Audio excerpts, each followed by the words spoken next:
मेरी कुटिया में भगवान बैठी, सारी कुटिया छोड़ के एक अंधेरे कोने में उल्टा पीड़ा बिछा और उल्टे पीड़े पे कन्हैया बैठे और उल्टे पीड़े पे बैठ के भगवान केले के फल दूर पड़े और केले के छिलके बैठे बैठे पारे। विदुर जी ने कहा, विदुरानी जी को खूब डांटा, बाबरी हो गई हो, पागल हो गई हो, मति मारी गई है, बुद्धि मारी गई। आज इस गरीब की कुटिया में भगवान आए और तुमने भगवान को केले के छिलके खिला दिए। विदुरानी जी की अब वो तो समाधि में थी और जैसे ही विदुर जी ने हाथ पकड़ा झकझोरा तो समाधि खुली और जब देखा विदुरानी जी के नेत्र भर आए, विदुरानी जी रोने लगी।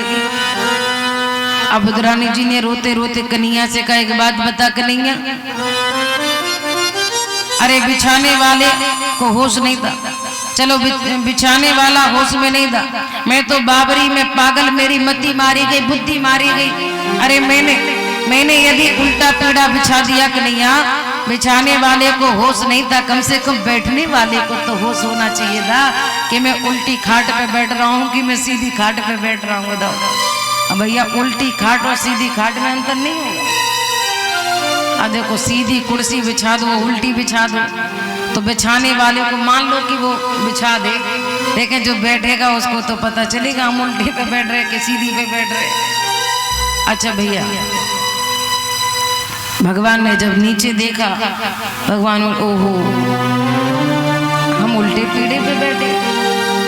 भगवान बोले, हमें तो पता ही नहीं था, हमें तो अभी अभी पता चला जब काका जी ने बताया।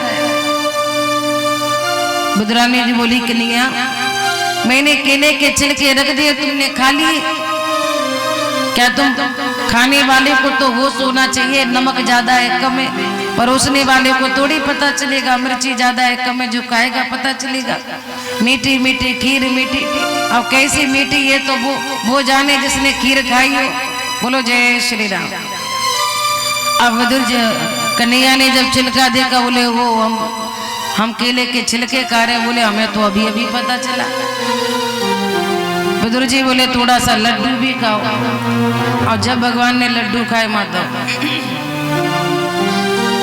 कन्हैया बोले देखो काका जी, बुरा ना मानो तो एक बात है, जो रस, जो स्वाद, जो मिठास केले के छिलके पानी में आ रहा था ना, वो आपके इन खोए के लड्डुओं में नहीं आ रहा है। जो स्वाद, जो रस काकी जी के हाथ से, जय हो, खुश रहो बेटा, बोलो जय श्री राम। मैं निवेदन करूं, जो स्वाद, जो रस काकी जी के हाथ से केले के छिलके पानी में आ रहा था ना, वो आपके इन खोए के लड्डुओं में नहीं है, क्योंकि उनमें भाव था, प्रेम था, निश्चल भक्ति थी। बोलो जय श्री कृष्ण। और वहां से चले जाते, अब विदुर और उद्धव जी मिलते, उसके बाद विदुर मैत्रेय संवाद होता है और मैत्रेय मुनि सुनाते हैं कि कश्यप महाराज की 13 पत्नियां थी। 13 में बड़ी का नाम था अदिति, दूसरी का अदिति। अच्छा एक बात सुनो, अदिति के तो बेटे नहीं थे, अदिति के बेटे थे देवता, सभी अदिति माता के बेटे। अच्छा, जितने भी देवता है ना माता, इंद्र है, वरुण देवता है, सब जानते ना, अग्नि देवता है, सूर्य देवता है, इन सभी देवताओं की माँ का नाम है अदिति। क्या नाम है? अब कश्यप महाराज की बड़ी पत्नी का नाम है दिति। अदिति की कोई संतान नहीं थी। शाम के समय दिति ने कहा कि मुझे भी बेटे चाहिए। बस 5-10 मिनट की बात और है, घड़ी के टाइम से 4:30 तक हम आरती करा देंगे। 10 मिनट की बात हो रही। बोलो जय श्री कृष्ण। 10 मिनट और सुनो और फिर आ जाना 12 बजे। हम कहने में कमी थोड़ी रखेंगे।